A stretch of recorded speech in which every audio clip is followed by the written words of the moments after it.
ચલો વિદ્યાર્થી મિત્રો, ગુડ મોર્નિંગ. જેમ શિક્ષણ સંકુલમાં આપ સૌ વિદ્યાર્થી મિત્રોનું હાર્દિક સ્વાગત છે. આજે આપણે ધોરણ 3નું કલશોર ગુજરાતી ભણીશું. 5મો પાઠનો આપણે અભ્યાસ કરતા હતા ને, કોરો કાચબો અને ભીનો ચાંદો, બરાબર. તો આની અંદર આપણે વાત કરી હતી એક વાર્તાની, કે એક ચાંદો પકડ્યો વાર્તાનું નામ છે. એમાં એક વાંદરાનું રહેતા હતા ઝાડ ઉપર. એ તો એક જગ્યાથી બીજા જગ્યા ઝાડ ઉપર જતા હોય છે અને ઉપાઉપ કરતા હોય છે, અને જે ફળ મળે એ ખાય અને મોજ કરતા હોય છે. એક દિવસ એમના નાના વાંદરાઓ હતા, એ બધા મોટા વાંદરાઓ સૂઈ ગયા અને નાના વાંદરાઓ છે એ મહાબલીને બધા હતા એ સૂઈ ગયા હતા, અને નાના વાંદરાઓ છે એ બધા ઝાડ ઉપર ડાળીએથી એકબીજાની ડાળી ખેંચી અને ભાગી જતા, એવી તોફાન મસ્તી કરતા હોય છે. અને આ બચ્ચા છે એટલે એ લોકો તો જરાય પણ જંપે નહીં, એટલે કે ઊંઘે નહીં. એક વખત એવું બન્યું કે રાત્રિનો સમય હતો, આકાશમાં પૂનમનો ચાંદો હતો અને મોટા વાંદરા બધા ઊંઘી ગયા હતા. એટલે નાના વાંદરાઓ જે છે એ નામ પાડેલા હતા, જગુ, મોન્ટી, મિકી, બરાબર. આ નામ હતા ને બધા નાના વાંદરાઓનું. તો એને પાણીની અંદર ચાંદાનું પ્રતિબિંબ જોયું, એટલે એને એવું થયું કે આ તો ચાંદો પાણીમાં છે, બરાબર.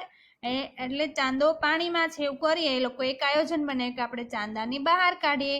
પણ એ બહાર નીકળે નહીં, કારણ કે તે શું હતું, ચાંદાનું પ્રતિબિંબ હતું. પછી એમના મહાબલી છે એ એમને સમજાવે કે ચાંદો તો આકાશમાં છે, બરાબર. આ વાર્તા આપણે જોઈ હતી. ત્યારબાદ એના આધારે પ્રશ્નોના જવાબ જોયા હતા. હવે આપણે પાના નંબર 76 ઉપર જુઓ, 76મા પેજ ઉપર આપણે આજે ગીત ગાશું અને સમજીશું. ટપ્પુ નામે આ ગીતની અંદર આપણને કાચબો, લપલપ્યો કાચબો અને એક હંસની વાત કરવામાં આવી છે, કે એ લોકો ફરવા જાય છે અને કાચબો હંસ કાચબાને કહે છે કે તારે આપણે ફરવા જઈએ તો આ લાકડી તારે મોઢામાં પકડી લેવાની અને બોલવાનું નહીં, અને ઘણી બધી વસ્તુની ખરીદી કરે છે. ટપ્પુ નામે હતો કાચબો, અટક હતી લપલપિયા, આખો દિવસ પાણીમાં રહી કર્યા કરે છબછબિયા. એક સવારે સાવની રાતે બેઠો ટપ્પુ પાળે, પીઠ ઉપરથી લપસે ટીપા લીસા લીસા ઢાળે. આકાશેથી ઉતરી ત્યાં તો એક વાદળી ધોળી, જરાક ઝીણવટથી જોયું તો હતી હંસની ટોળી. ટપ્પુએ સપનું જોયેલું માનસરોવર જાશું, હંસ ચરે છે એવા સાચે સાચા મોતી ખાશું. એક જ પળમાં કરી દોસ્તી લઈ લીધું છે પ્રોમિસ, હંસ કહે કે ઉડીએ ત્યારે જરાય ના બોલીશ. ઉડતા પહેલા ટપ્પુભાઈએ કરી લીધું છે શોપિંગ, ઘણી બધી વસ્તુ લીધી ને લીધી ખારી શીંગ. હંસ લાકડી લઈ આવ્યા ને આવ્યું ઉડવા ટાણું, ફરી ફરીને ગોખાવ્યું કે મૂંગા રહેવું એ ગાણું. મગર માછલા અને દેડકા જુએ ધારી ધારી, તળાવની પાળેથી ઊંડી શાહી એક સવારી.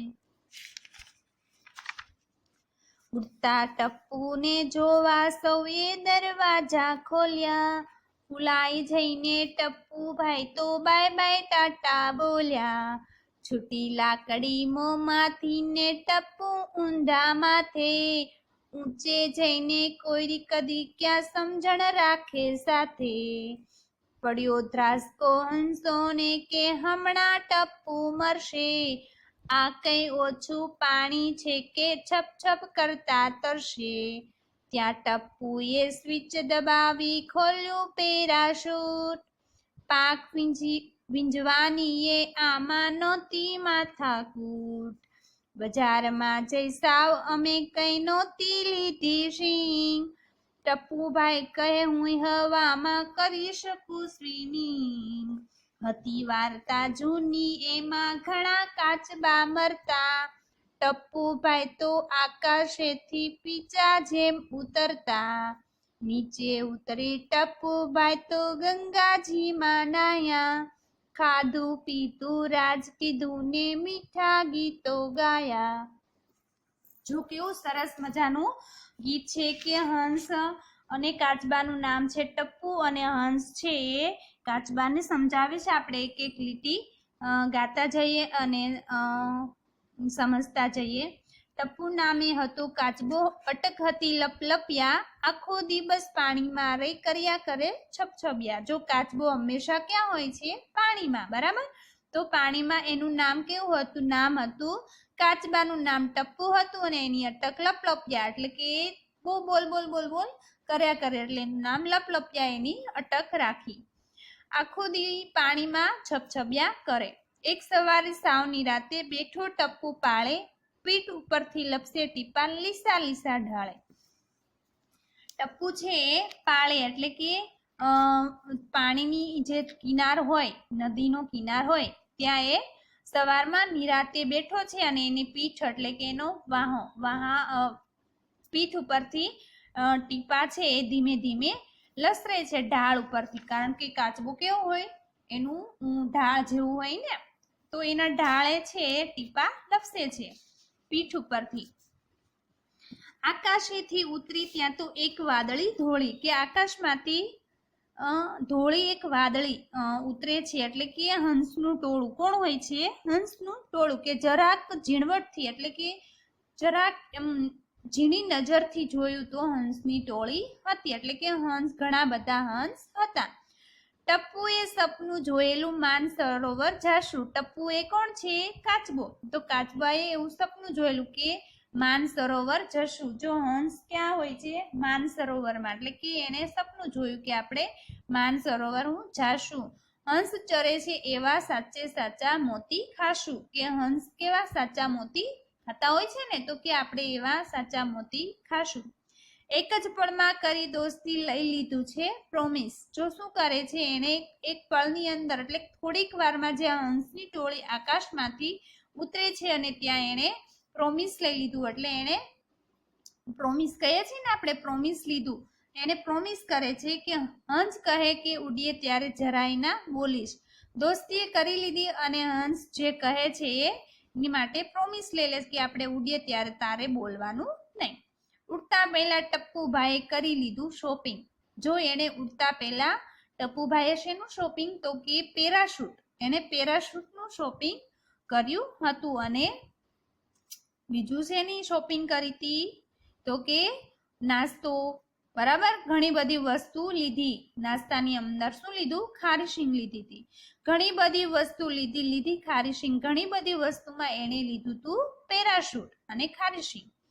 હંસ લાકડી લઈ આવ્યા ને આવ્યું ઉડવા ટાણું, ફરી ફરીને ગોખાવ્યું કે મૂંગા રહેવા એ ગાણું. કે હંસે લાકડી લઈ આવ્યા અને ઉડવાનું સમય આવ્યો. ટાણું એટલે સમય. ફરી ફરીને ગોખાવ્યું મૂંગા રહેવું એ ગાણું. ફરીથી એને કહે છે કે મૂંગા રહેવું એ ગાણું, કે તારે જે બોલવાનું છે એ માટે તારે મૂંગા રહેવાનું છે. મગર માછલા અને દેડકા જુએ ધારી ધારી. કે મગર અને માછલા છે એ અને દેડકાઓ એ તને જોશે. તળાવની પાળેથી ઉડી શાહી એક સવારી. જો ચિત્રમાં આપણને દેખાય છે કે હંસનું ટોળું, હંસ અને કાચબો ઉડી રહ્યા છે અને તળાવમાં માછલીઓ અને દેડકા છે એ જોઈ રહ્યા છે. કે આપણને માછલા, મગર અને દેડકા આપણને જોશે અને તળાવની પાળેથી એક શાહીની સવારી ઉડે છે એ જોયે છે. ઉડતા ટપ્પુને જોવા સૌએ દરવાજા ખોલ્યા, ફૂલાઈ જઈને ટપ્પુભાઈ તો બાય બાય ટાટા બોલ્યા. જો શું થાય છે?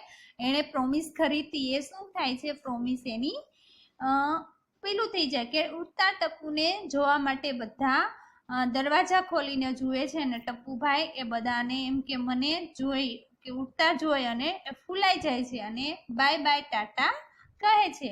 છૂટી લાકડી મોંમાંથી ને ટપ્પુ ઊંધા માથે કે મોઢાની અંદર જે લાકડી આપણે ચિત્રમાં જોયું ને કે એમાં લાકડી મોઢામાં પકડી છે અને લાકડી છે ટપ્પુના મોંમાંથી છૂટી જાય છે અને ઊંચે જઈને કોઈ કદી ક્યાં સમજણ રાખે સાથે કે ઉપર જાય પછી કોઈને કોઈ સમજણ હારે હોતી નથી. પડ્યો ત્રાસકો હંસો ને કે હમણાં ટપ્પુ મરશે. જો ત્રાસકો પડવો એટલે ચિંતાથી આમ ગભરાઈ ગયો કે હમણાં ટપ્પુ છે મરી જશે. કોને એવું થાય તો કે હંસને. આ કઈ ઓછું પાણી છે કે છપછપ કરતા તરશે. કે આ થોડું ઓછું પાણી છે કે છપછપિયા કરીને તરશે કે તો મરી જ જવાનું. ત્યાં ટપ્પુએ સ્વિચ દબાવી ખોલ્યું પેરાશૂટ. શું કરે છે? ટપ્પુએ સ્વિચ દબાવે છે અને પેરાશૂટ ખોલે છે. પાંખ વીંજવાની એ આમાં નહોતી માથાકૂટ. એને પાંખ પણ વીંજવાની કે પોળી કરવાની કોઈ માથાકૂટ હતી નહીં. ખાલી એણે પેરાશૂટની સ્વિચ દબાવી કારણ કે એણે પેરાશૂટ શોપિંગમાં જ્યાં શોપિંગ કરવા જાય છે ત્યાંથી એણે પેરાશૂટ ખરીદ્યું હતું. બજારમાં જઈ સાવ અમે કઈ નહોતી લીધી શીંગ. શું કે અમે ખાલી ખારી શીંગ લીધી નહોતી પણ એમણે શું લીધું તું? પેરાશૂટ. કે ટપ્પુભાઈ કહે હું હવામાં કરી શકું સ્વિમિંગ. કે હું હવામાં સ્વિમિંગ કરી શકું એટલા માટે એને પેરાશૂટ ખરીદ્યું હતું. જો ચિત્રમાં આપણને દેખાય છે ઘણા લોકો જોઈ રહ્યા છે અને ટપ્પુભાઈ કાચબો એટલે કે ટપ્પુભાઈ તો પેરાશૂટ પહેરીને નીચે આવે છે, હવામાં સ્વિમિંગ કરે છે. હતી વાર્તા જૂની જેમાં ઘણા કાચબા મરતા. એને કે ઘણી વાર્તા એવી જૂની વાર્તા હતી જેમાં કાચબા છે મરતા હતા અને ટપ્પુભાઈ તો આકાશેથી પીછા જેમ ઉતરતા કે જેમ ધીમે ધીમે પીછા આકાશમાંથી ફરતા હોય એમ ઉતરતા હતા. નીચે ઉતરી ટપ્પુભાઈ તો ગંગાજીમાં નાયા, ખાધું પીધું રાજ કીધું ને મીઠા ગીતો ગાયા. કે ટપ્પુભાઈ નીચે ઉતરી અને ગંગાજીની અંદર સ્નાન કરે છે. પછી ખાધું પીધું રાજ કીધું અને મીઠા ગીતો ગાય છે. કે ખાધું પીધું અને મજા કરી અને મીઠા ગીતો ગાયા. તો આવા ટપ્પુભાઈની વાર્તા બહુ સરસ મજાની, બધા બાળકોને ગમી ને? એકવાર ફરીથી વાંચો અને ગીત ગાજો, ખૂબ મજા પડશે. હવે જુઓ પાના નંબર 79 એટલે કે 79 પાના નંબર ઉપર વાંચવાનું છે અને સમજવાનું છે કે મિત્રો ભેગા મળી રાત દી મજા કરતા. સસલાનું બચ્ચું રૂની પૂળી જેવું ધોળું હતું. મળ્યા એ પરથી ટપ્પુ અને રાજહંસને પાકી દોસ્તી થઈ ગઈ ને? કે થોડીક વારમાં ટપ્પુ અને રાજહંસ હતા એની દોસ્તી થઈ ગઈ. પ્રવાસમાં જવાનું હોવાથી મેં નવા કપડાં, બૂટ અને નાસ્તાનું શોપિંગ કર્યું. ઊંઘવા ટાણે મને ઊંઘ નથી આવતી. છઠ્ઠું છે અમે પ્રવાસી નીકળ્યા ત્યારે મમ્મી પપ્પા અમને બાય બાય કહેતા હતા. પપ્પાએ પ્રોમિસ કર્યું કે તેને તેના જન્મદિવસે નવી સાયકલ લાવી આપશે. આઠમું છે પોટલી ઉપર નાના મહેશને મૂકી સંગીતાબેન ઘરને તાળું મારવા ગયા. પાછા ફરી જોયું તો મહેશ દેખાયો નહીં. તેમને ત્રાસકો પડ્યો. એટલામાં ઓટલી પાછળથી મહેશે કહ્યું થપ્પો. નવમું છે તરતા ન આવડતું હોય તેમણે સ્વિમિંગ પુલમાં તરતા શીખવું જોઈએ. 10મું છે ગરમી લાગતી હોય તો પૂઠું વીંજો અને પવન આવશે. બરાબર. ત્યારબાદ વાતચીત કરવાની છે. આ ગીતની કઈ લીટી સાંભળવી તમને ખૂબ ગમી એ તમારે ચર્ચા કરવાની છે. બરાબર. પછી કોઈ પણ લીટી ગમી, જેમ કે બજારમાં જઈ સાવ આપણે કહીએ કે ટપ્પુભાઈએ સ્વિચ દબાવી ખોલ્યું પેરાશૂટ, પાંખ વીંજવાની આમાં નહોતી માથાકૂટ. એ ઉદાહરણ તરીકે એ ગીત મને ગમી છે. તમને જે ગમી હોય તમારે સાંભળવી ગમી હોય એ તમારે કહેવાનું છે. બીજું છે આ ગીતની કઈ લીટી ગાવી તમને ગમી. અહીંયા સાંભળવાનું અને અહીંયા ગાવાનું બે અલગ છે. બરાબર. ત્રીજું છે આ ગીતની કઈ લીટીનો અભિનય કરવો તમને ગમે. અભિનય કરવાનો થાય તો તમે કઈ લીટીનો અભિનય કરો એ તમારે કહેવાનું છે. પ્રશ્ન 4 છે ટપ્પુભાઈ આખો દિવસ શું કામ કરતા હતા? તો ટપ્પુભાઈ છે આખો દિવસ શું લપલપ્યા એટલે કે બોલ બોલ કરવાનું કામ કરતા હતા. 5મું છે તમને ઉડતા આવડે તો તમે ક્યાં ક્યાં જવાનું પસંદ કરશો? તમે મુસાફરી માટે કે ફરવા ગયા હોવ ને પડો ત્યારે કેવી રીતે રડો એ તમારે અભિનય કરવાનું છે. બરાબર. તો અહીંયા સુધી રાખીએ પ્રશ્ન. સોરી, પાના નંબર 79 ઉપર આપણે છેલ્લો ટોપિક જવાબ લખવાના છીએ.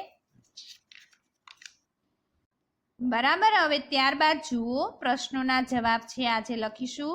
હંસોએ કાચબાને આકાશમાં કેવી રીતે ઉડાડવાનું વિચાર્યું? કયો ઉપાય બતાવ્યો? તો એમાં લખો હંસોએ કાચબાને તેના મોંથી લાકડી પકડાવીને તે લાકડી બંને છેડે પોતાની ચાંચ વડે પકડીને ઉડાડવાનું વિચાર્યું. બરાબર.